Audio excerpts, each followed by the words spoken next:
Minasan, ohayo gozaimasu, Fari Sensei desu. Di video kali ini, Sensei mau ngebahas tentang perubahan kata. Perubahan bentuk kausatif atau menyuruh. Contohnya, nomaseru. Bentuk kausatif itu dalam bahasa Jepang dikenal shieki kei. Jadi bentuk ini digunakan untuk memaksa atau mengizinkan seseorang melakukan sesuatu. Dan pada saat kita merubah suatu kata kerja ke bentuk ini, kata kerja itu berubah menjadi grup 2. Contoh penggunanya seperti ini. Sensei wa gakusei ni hon o yomasemasu. Sensei wa guru gakusei ni hon o yomasemasu. Memaksa atau membuat para siswa membaca buku. Di sini artinya memaksa. Contoh lain, haha wa kodomo ni okashi o tabe sasemasu. Ibu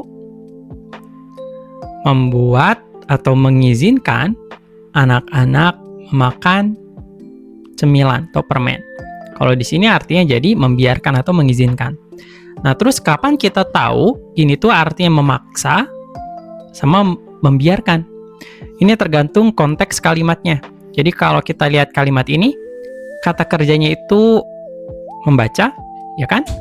Kata bendanya buku. Sekarang kita hubungkan dengan siswa. Siswa itu identik dengan anak-anak. Biasanya anak-anak zaman sekarang itu susah disuruh baca buku, senangnya main. Walaupun membaca itu baik untuk mereka, tapi mereka senangnya main. Jadi bagi diri mereka itu dipaksa. Jadi di sini tuh kita harus ngelihat satu budaya atau satu kondisi dari lingkungan yang ada supaya kita bisa nebak ini tuh memaksa atau membiarkan. Oke ya. Kalau contoh yang kedua kita lihat di sini ada kata okashi, cemilan. Tabesase mas makan. Cemilan itu buat anak-anak misalnya nggak sehat. Tapi kalau mereka makan cemilan yang manis-manis seneng.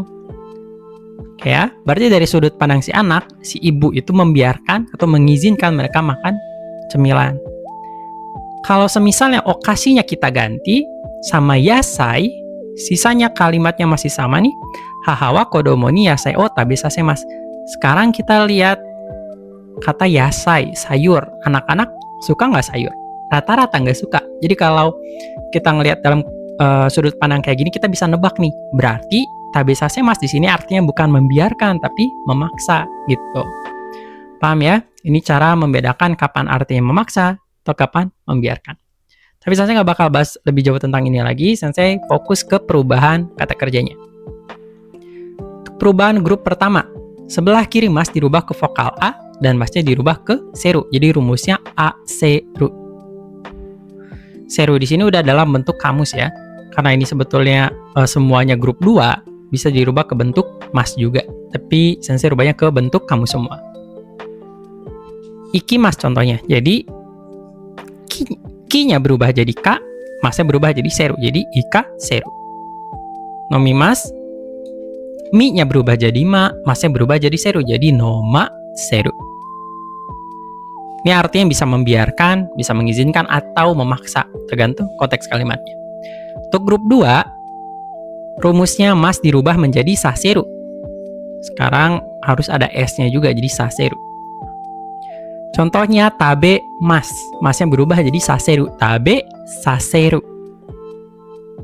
Contoh lain abi mas. Abi saseru. Gampang ya? Masnya dirubah ke bentuk saseru. Untuk grup 3 ada 2 kata kerja khusus. Jadi yang pertama untuk kata shimas berubahnya jadi saseru. Ini perubahan khusus. Saseru. Dan untuk kimas, ki-nya juga berubah jadi kosa seru. Jadi itu yang harus dihafal. Oke, untuk latihan, Sensei catat ulang lagi. Kalau grup 1 rumusnya aseru, grup 2 saseru, grup 3 ada 2 ya. Ada yang saseru sama kosa seru. Latihan pertama ada kata kerja kaki mas. Sebelah kiri mas ada hiragana ki. Ki vokalnya i. Kalau vokalnya i grup 1. Grup 1 rumusnya aseru. Berarti ka, ki-nya rubah jadi vokal A. Kaka masnya berubah jadi seru. Kaka seru. Gitu.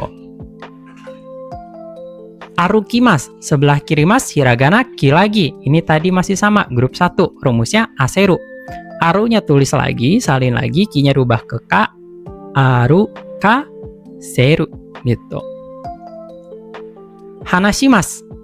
Ini masuk ke grup 1. Kalau grup 3, sebelah kiri shi-nya itu panjang. Atau pakai kanji semua gitu. Kalau ini pendek. Jadi ini masuk grup 1. Grup 1 di sini ada shi. I vokalnya. Terus kalau shi itu jangan jadi sha ya, hati-hati, tapi jadi sa biasa karena kita ngikutin perubahan deret hiragananya. Di sini rumusnya a seru, berarti hana sa seru gitu. Mochimasu, sebelah kiri mas ada chi. Vokalnya i, grup 1. Sama kayak shi tadi, jangan jadi cha. Tapi kita ikutin perubahan deretnya. Di sini deret T, berarti pakainya ta. Mochimasu jadi mo ta seru. Nomimasu. Sebelah kiri mas ada mi. Ini grup 1. Rumusnya aseru. Berarti perubahannya no ma seru. Ikimasu, ini grup 1 juga, ki. Rumusnya aseru. Jadi, ika seru. Asobimasu, sebelah kiri mas, ada bi. Vokalnya masih i, berarti ini grup 1. Rumusnya aseru juga. Asoba seru. Ini ada mimas. Mimas sebelah kiri mas, hiragananya mi, vokalnya i, tapi karena cuman 1 hiragananya, ini berarti masuk grup 2. Mimas ke grup 2, rumusnya saseru, ingat. Jadi misa seru.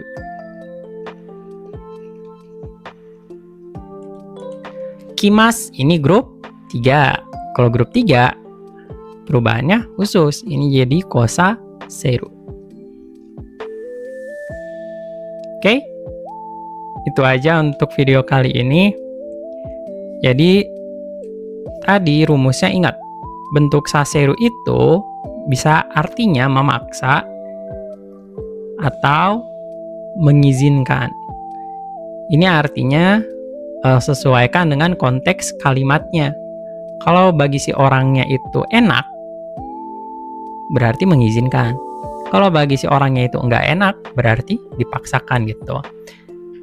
Rumus perubahannya untuk grup 1, ingatnya aseru. Grup 2, ingatnya sa seru. Grup 3 ada 2, ada sa seru untuk shimas dan kosa seru untuk kimas. Oke, sekian aja dari Sensei. Kyou no douga wa kokomade desu. Ja, mata tsugi no douga ni aimashou. Otsukare sama deshita.